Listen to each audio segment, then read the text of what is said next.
সুপ্রভাত। আবার চলে এলাম সকলের সামনে আমাদের রান্নাঘরে। আজকে আমি রান্না করব দুধ মশলা পনির। এই দুধ মশলা পনিরটা তৈরি করতে লাগবে পনির, এদিকে লাগবে ভাজা মশলার জন্য গোটা জিরে, গোটা ধনে, শুকনো লঙ্কা আর গোলমরিচ। এদিকে লাগবে টমেটো, আদা, ক্যাপসিকাম, নারকেল, কাঁচা লঙ্কা। আর লাগবে দুধ, সাদা তেল, ঘি, গরম মশলার গুঁড়ো, কাশ্মীরি লঙ্কার গুঁড়ো, নুন, হলুদ, চিনি, কসুরি মেথি, পোস্ত, চারমগজ আর কাজু কিশমিশ। এবার কড়াইটা বসিয়ে দেবো। কড়াইটা গরম হলে ভাজা মশলাটাকে আমি একটু শুকনো খোলায় একটু তেলে নেব, নিয়ে ওটাকে এবার ভাজা হয়ে গেলে নামিয়ে এবার সাদা তেল দিয়ে দেবো কড়াইয়ের মধ্যে।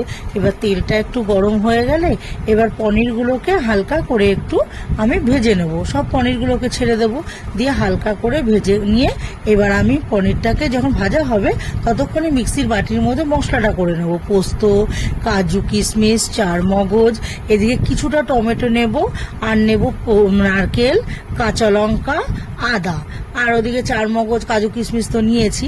নিয়ে এবার এটাকে একটু ভালো করে আমি মিক্সিতে পেস্ট করে নেব। এবার পনিরটা ভাজা হয়ে গেলে পনিরগুলোকে সব তুলে নেব। এবার পনিরের যে তেলটা থাকবে ওর মধ্যে গোটা গরম মশলা ফোড়ন দিয়ে আর যে মশলাটা আমি পেস্ট করলাম সেই মশলাগুলোকে আমি এবার ওই তেলের মধ্যে দিয়ে দেব। সব মশলাগুলোকে দিয়ে এবার নাড়াচাড়া করে এবার আমি ওর মধ্যে একটু নুন দেব আর হলুদ সামান্য দেব, যেহেতু এটা দুধ দেওয়া হবে সামান্য একটু হলুদ দেব, আর দেব একটু চিনি লাগবে, চিনি দেব একটু, আর একটু কালারের জন্য কাশ্মীরি লঙ্কার গুঁড়ো একটু দেবো।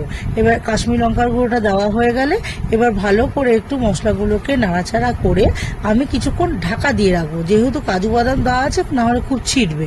এবার ঢাকাটাকে কিছুক্ষণ পর তুলে যে মশলাটা ভাজা করে রেখেছিলাম সেই মশলাটাকে ওর মধ্যে দিয়ে অল্প একটু জল দিয়ে এবার ভালো করে মশলাটাকে এবার নাড়াচাড়া করে আর একটু জল দিয়ে নিয়ে এবার টমেটো দেব, আর যে বাকি ক্যাপসিকামগুলো রেখেছি ওই ক্যাপসিকামগুলো দিয়ে এবার পনিরগুলোকেও দিয়ে দেবো। এবার পনিরগুলোকে দিয়ে ভালো করে মশলাটার সাথে মিশিয়ে নিয়ে অল্প একটু জল দিয়ে দেবো, অল্প একটু জল দেবো, আর দেবো যে মশলাটা করে রেখেছি সেটা তো দিয়েছি, এবার জলটা দিয়ে একটু এবার ঢাকা দিয়ে রেখে দেবো। কিছুক্ষণ পর ঢাকাটা তুলে একটু নাড়াচাড়া করে এর মধ্যে এবার দুধটা রেখেছি যে সেই দুধটাকে পুরো দিয়ে দেবো। এবার দুধটাকে দিয়ে এবার আবার আরেকটু নাড়াচাড়া করে নেব, দিয়ে এবার যে কসুরি মেথিটা আছে ওটা একটু হাতের মধ্যে ডলে নিয়ে এবার আমি ওটার মধ্যে দিয়ে দেব। এটা দিয়ে কসুরি মেথিটা দেবো। এবার একটু গরম মশলার গুঁড়ো আছে, গরম মশলার গুঁড়োটাকেও দিয়ে দেবো, দিয়ে সব শেষে আমি একটু ঘি ছড়িয়ে দেবো। একটু ঘি দিয়ে নিয়েই তাহলে নাড়াচাড়া করে নিলে আর লাস্টে চেরা যে কাঁচা লঙ্কা রেখেছি সেই কাঁচা লঙ্কাগুলো দিয়ে দেবো, দিয়ে এবারে ভালো করে নাড়াচাড়া করলে তাহলেই তৈরি হয়ে যাবে আমার দুধ মশলা পনির। এই রান্নাটি দুর্গাপুজো স্পেশাল। এটা ষষ্ঠী বা অষ্টমীর দিনে যারা লুচি পরোটা খান তারা খুব খাবেন, খুব ভালো লাগবে। আমি পরোটার সাথে করে দেখিয়েছি আজকে। আর এই রান্নাটি যদি ভালো লেগে থাকে তাহলে লাইক করবেন, শেয়ার করবেন, কমেন্ট করে জানাবেন, অবশ্যই সাবস্ক্রাইব করবেন। ধন্যবাদ।